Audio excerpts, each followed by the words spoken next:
on vous remercie d'être venus aussi nombreux, en masse compacte, voilà,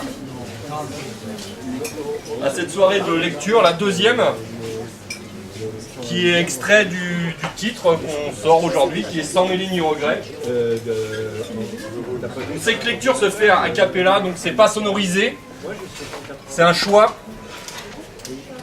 Et voilà. Hein,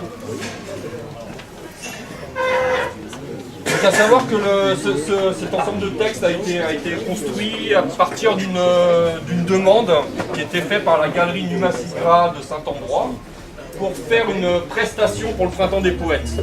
Sauf que le Printemps des Poètes, nous généralement, ça nous fait chier. Et qui plus est, le thème nous faisait encore plus chier cette année-là puisque c'était l'Afrique. En l'occurrence, on nous demandait de faire un truc un peu office du tourisme sur l'Afrique au niveau national. Ce qui n'était pas vraiment dans nos goûts. 12 premiers textes, ce premier texte.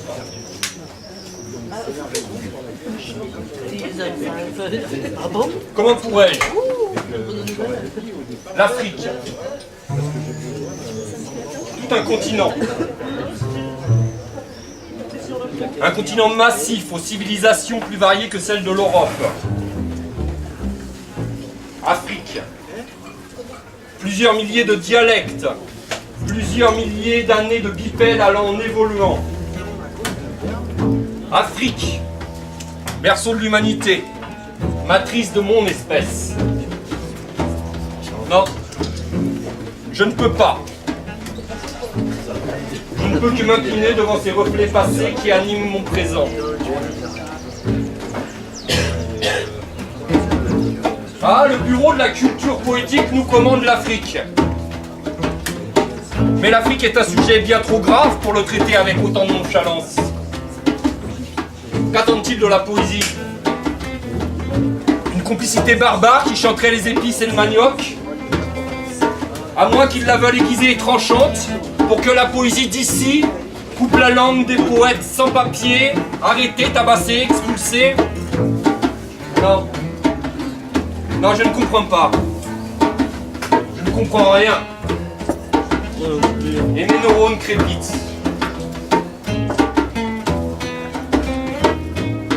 Aujourd'hui, fini l'émigration de l'Homo sapiens vers l'Asie et l'Europe. Aujourd'hui, l'humanité se noie là-bas, dans la mer. Chaque année, les sardines de Méditerranée, de mieux en mieux nourries, grossissent.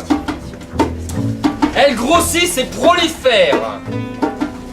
Et le prix du charbon de bois et des allumes-feu augmente lui aussi.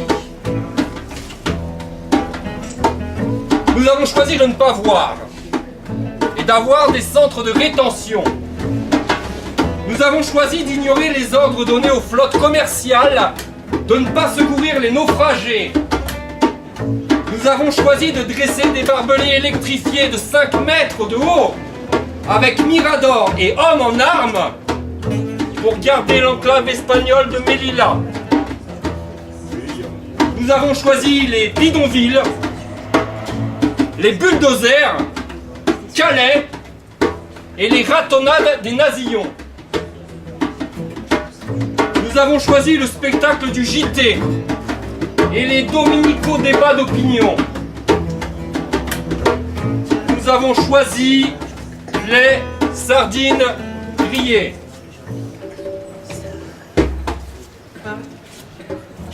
La chasse à l'homme est devenue le sport national. Chasse aux nègres, chasse aux crouilles, chasse à l'homme. Comme une nation cannibale, nos guerriers vêtus de bleu, munis de gourdins, chassent l'homme qui nous nourrira. Ouais. Regardez bien celui qui fait la plonge au fond du restaurant. Regardez celle qui gratte la merde dans les chiottes.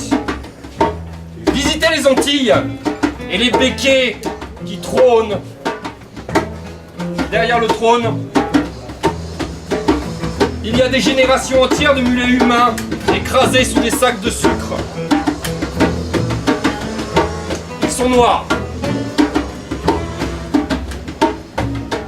Ouais, je devais parler de l'Afrique. Et j'estime en avoir parlé comme il se devait, par rapport à ce que je suis et où je suis. Pour le reste et pour ce qu'elle a à en dire, je vous invite simplement à cesser de mâcher des sardines et de lui tendre l'oreille. Sa poésie est grande et ancienne. Et elle commence dans le silence. Silence des noyés, silence du néant primordial, de l'avant-naissance de l'homme qui a germé dans son ventre. L'Afrique est là, dans chacune de vos cellules. C'est notre cariotype. C'est ce qui définit notre espèce, qui est née en elle il y a des centaines de milliers d'années. Partout où il y a un humain, l'Afrique est là. Il suffit de se taire pour l'entendre et se la savoir familière.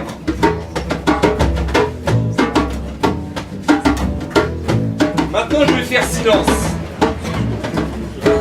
Et nous allons tenir ce silence ensemble quelques secondes. Mais non pas pour le deuil, mais pour féconder nos âmes d'un art martial ancien que certains voudraient anesthésier dans l'esthétisme littéraire. Cet art martial, c'est la poésie. Pas celle qui nous endort, mais la poésie qui évente et qui égorge.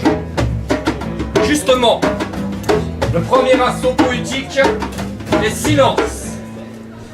Et il commence maintenant.